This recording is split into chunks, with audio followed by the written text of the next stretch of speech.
આમ આદમી પાર્ટીના ધારાસભ્ય ચેતર વસાવાની આગેવાનીમાં ઉમરગામ તાલુકામાં આવેલી 2 જીઆઈડીસીમાં સ્થાનિકોએ પહેલા સ્થાને રોજગારી આપવાની માંગ સાથે રેલી યોજાઈ હતી।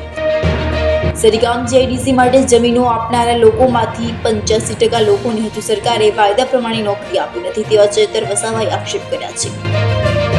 85% જગ્યાઓમાં સ્થાનિક લોકોને નોકરી મળી નથી અને જે 15% લોકોને મળી છે એ લોકોને કાયમી કરવામાં આવતા નથી તેવા ચેતર વસાવાએ આક્ષેપ કર્યા છે। જીઆઈડીસીમાં કામ કરનારા સ્થાનિક આદિવાસીઓ એ લોકોને 12 કલાક સુધી કામ કરવામાં આવે છે અને પીએફ પણ મળતું નથી, ઓવરટાઈમના પૈસા મળતો નથી। આવી અનેક રીતે એ લોકોનું શોષણ થાય છે તેવું ચેતર વસાવાનું કહેવું છે। સરકારી મિનિમમ ભથ્થાનું પરિપત્ર બહાર પાડે છે પરંતુ કંપનીના માલિકો સરકારનું કહ્યું માનતા જ નથી। જો સરકાર પરિપત્રનું પાલન આ કંપનીઓ નહીં કરે તો આ તમામ કંપનીઓ પર જનતા રેડ કરવામાં આવશે। 3-4 પેઢીથી વસવાટ કરનારા મૂળ માલિકો ઘરવેરો, વીજળી વેરો અને પાણી વેરો ભરે છે છતાં તેમને નોટિસ આપવામાં આવી। આદિવાસીઓ લોકોના મતો લઈને હવે તમામ આદિવાસીઓને જ નોટિસ આપો છો। બહારના લોકો જે જમીન પચાવી પાડી છે એ લોકોને શા માટે નોટિસ આપવામાં આવતી નથી? આદિવાસીઓ લોકોને વોટથી ચૂંટાયેલા નેતાઓ ચાવીથી ચાલતા રમકડા બનવાનું બંધ કરો। જો તમે અમારા ઘર પર બુલડોઝર ચલાવી વાત કરશો તો અમે બિસ્તરા પોટલા લઈને તમારા ઘરે આવીશું તેવા ચેતર વસાવાએ આક્ષેપ કર્યા છે। સરીગામ ખાતે જે જીઆઈડીસી આવી છે એમાં અમારે કામદારો, મજૂરો અને અહીંયા જે કર્મચારીઓ, શ્રમિકો છે એમને લઈને પદયાત્રા છે। અમારી માગણી છે કે જ્યારે આ જીઆઈડીસી આવી ત્યારે અમારા મૂળ લોકોની જમીનો એમાં લેવામાં આવી। સરકારે અહીંના મૂળ લોકોને કીધું કે તમને અમે નોકરી આપીશું। આજે 85% જે મૂળ લોકો છે એને નોકરી મળતી નથી।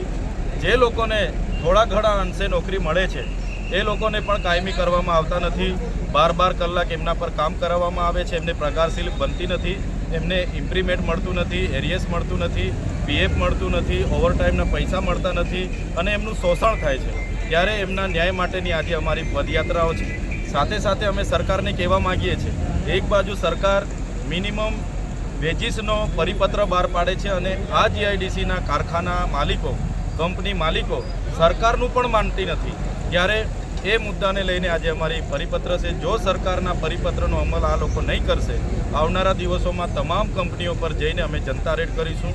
સાથે સાથે અહીંની મહિલાઓના અમારા પર રજૂઆતો આવી છે। અહીંના કેટલાક નેતાઓ જે અહીંના મૂળ માલિકો છે, 3-3, 4-4 પેઢીથી પોતાનું ઘર છે, ઘરવેરો ભરે છે, વીજળી વેરો ભરે છે, પાણી વેરો ભરે છે, એવા લોકોને નોટિસો અપાવી રહ્યા છે। તમે મૂળ લોકો પર જમીનો લીધી અને હવે પાછા આદિવાસીના મતે ચૂંટાઈને આદિવાસીઓ પર નોટિસો તમે આપો છો। અહીંયા બહારના લોકોએ જમીનો પચાવી પાડી છે, ગોચરો પચાવી પાડ્યા છે, ગામતળ પચાવી પાડી છે, એમને કેમ તમે નોટિસો નથી આપતા અને મૂળ લોકોને કેમ હેરાન કરો છો? ત્યારે એવા નેતાઓને પણ કહેવા માગીએ છીએ, તમે ચાવીથી ચાલતા રમકડા બનવાનું બંધ કરો। ઉદ્યોગપતિઓના મતેથી તમે નથી ચૂંટાયા, આદિવાસીઓના મતેથી ચૂંટાયા છો, અહીંની રિઝર્વ બેઠકો પરથી ચૂંટાયા છો।